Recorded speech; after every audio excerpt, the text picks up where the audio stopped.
Sağmısыз? Sağmısız, hayırlı irteler. Hoş geldiniz. Sizden için şiir yazarga ilham kim ol, yaki koyan şiğa? İlham şiğanağı mena kalsa ul her kişinin üzüneki, her şairinin üzüneki, her şahısının üzüneki. Elbette ömrün şiiriyet bilen beyleyen kişi onu indi Toqaydan başka göz aldına getirу mümkün түгел. Çünkü eli biz şairler de gümümen edebiyat bilgiçleri Toqayga biz ömür boyu qaytabız, qaytıp onu öğrenemiz. Elbette şiiriyet ayı, aprel ayı, hem şu aprel ayında bizning bigrek de indi үткен şaralar, onlar ayrım bir məğnəyə iya bulalar, ayrım bir məğnə alalar deb aytasım kile. Hem şul aprel ayında siz Leyla Zülkarneyn'in icad kişisinde ütkərəsiz. Leyla Zülkarney degan isim o indi bizning şiiriyat süyüşçilərə yaxşı tanış deb oylayım. Lakin menə bir ara bizning Leyla Zülkarney edebiyattan yoğalıp turdu. Ama itibar da jetmedi beyteler. Düşünən də şulaymı? İqtibar jetmedi degan söz bilan men kelişməs idim, çünki bizning anarga iqtibarımız zor. Biz Leyla Zülkarneyn'in zor şair ekanligini, hem Tatar edebiyatında onun öz urunu barlığın, hem o bitinde Tatar edebiyatına özünün stili, özünün üslubu, özünün şiiriyeti bilen kelip kirgen, bizning özünçəlikli şair ekanligini, biz onu her daim özümüzün fikrimizde, көңелебездә tutabız. Hem Leyla Zülkarneyn'in ул инде югалып торуы дип әйтергә яраса, шулай матбугаттан читләшеп торуы, ул аның иҗаты белән бәйледер дип уйлыйм мен. Менә ничә еллардан соң Лейла Зülkarneyn'in шундый узганны кабатлау дигән шушындый зур матур китабы белән килеп чыкты. Һәм ул безне иң беренче Алтын Урда дигән үзенең поэма, кисса дип әйтергә мөмкин, аны поэма, роман дип әйтергә мөмкин. Әле бәлки аның жанрын безнең әдәбият белгечләре яңадан бәяләрләр. Шундый зур әсәр белән һәм бик тирән әсәр белән ул безнең килеп чыкты. Ул аның, мин әйтер идем, гомер иҗаты, ул аның менә шушы ничә ел бер генә көндә, бер генә елда, берничә генә елда утырып язмаган, ул аның гомере буена килгән. Менә хәтта әдәбиятка башлап килгән вакыттан ук шулай иттереп ул аның күңелендә йөреп, инде менә үзенең иҗатының таҗы булган әсәре дип әйтәсем килә минем аны. Әйләнеп кайтып эшләгән еллар дәврендә. Аның әйләнеп кайтып эшләгәнлеге менә шушы китапта да күренә, чөнки ул менә шушы Алтын Урдага, анда аның 3 бүлектән тора, ул 3 баптан тора, шушы бапларга айрым эскизлары да монда бирелгән. Менә шуңа эскиз дип бу китабына кертеп бара. Ул аны төрле елларда язган, шуннан да аны карап чыгарга мөмкин. Лейла Зülkarney исемен менә мин иң беренче үзем мәктәптә укыганда, мин мәктәптә укыйдым. 1979 ел дип беләм мин аны Казан утларында Лейла Zülkarney һәм Ркаил Зайдулла дигән исемнәр килеп чыкты. Без аны карадык та, апам минем шаккатты. Булар минем яшимдәге егетләр дип. Алар ул вакытта 17 яшьлек егетләр. Һәм иң беренчедән аларның исемнәре берсе Ләис, берсе Ркаил. Безнең өчен гомумән дә ят исемнәр шаккатырды һәм күңелгә кирип калды. Һәм әлбәттә аларның шигырьләре, аларның икесенең дә үзенчә генә. Әле ул башлап язучы беренче 17 яшьтә язылырга мөмкин булмаган шигырьләр иде. Алар шушлай килеп кирделәр әдәбиятка.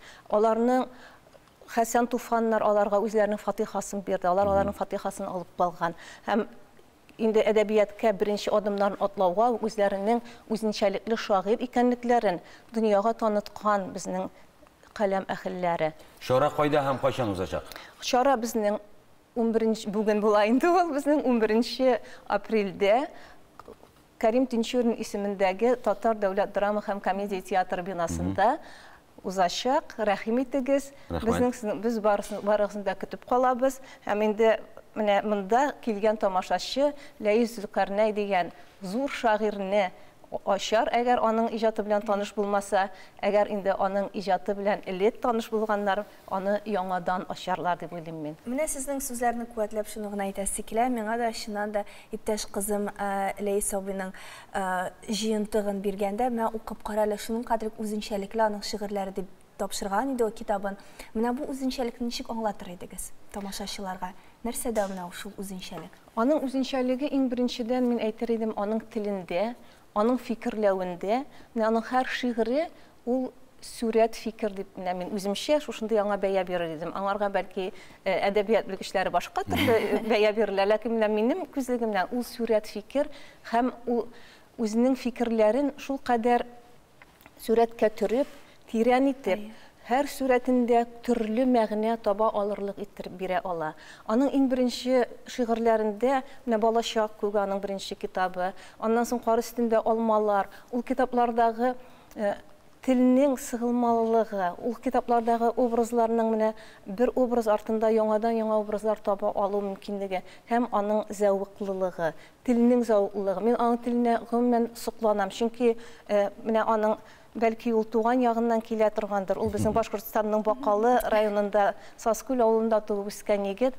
Аның абыйсы Фәйез Зөлкарнәй һәркайсыгызга да мәгълүм безнең. Шулай ук ул зур шагыйрь дип санар идем. Ишеннән зур китаплар чыгармады, ләкин аның бик матур, шулай ук нечкә хисле шигырьләре һәм аның инде безнең публицист буларак та әсәрләре. Шундый әдәби тәнкыйтьче бит инде, әдәбият тәнкыйтьчесе. Аларның икесенең дә менә ул телләрендәге ниндидер безнең як өчен дип әйтик, безнең тел өчен бер кадәр үзгә һәм тирән безнең тамырлардан килгән, шушы борынгыдан килгән сүзләрне саклау һәм аларны төрле мәгънәләрдә бирү алар өчен бик хас.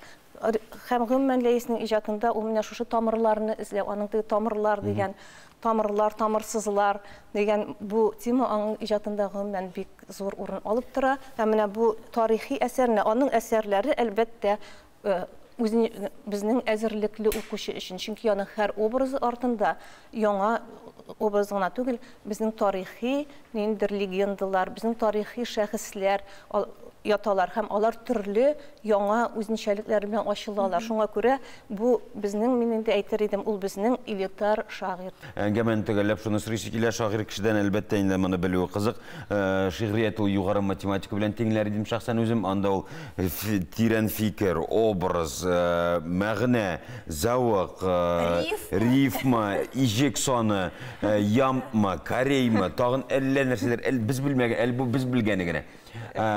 Шагыйрь булып туалармы яки шагыйрь булып буламы? Шагыйрь булып туалар дип беләм мин. Ләкин күңелен аңарга табигатьтән ниндидер сәләт салынган икән, кешеләр үзләренең сәләтләрен үстерә алалар. Ләкин менә зур шагыйрь һәм менә инде тарихта каларлык, ниндидер әдәбиятта яңа сүз әйтерлек, үзенең мәктәбен булдырырлык шагыйрьләр алар шагыйрь булып туалар дип беләм. Бер шагыйрь икенче шагыйрьне шуның катлык мактаганда, шуның катлык сыкланганда, бу үзе инде бик зур күрсәткеч. Безнең татар бетә, үлә диләр, безнең татар югала, бетми, яши әле татар, бер шагыйрь икенчесен зурлаганда. Рәхмәт сезгә, башлар. Рәхмәт. Бер-беребезне зурлап яшик.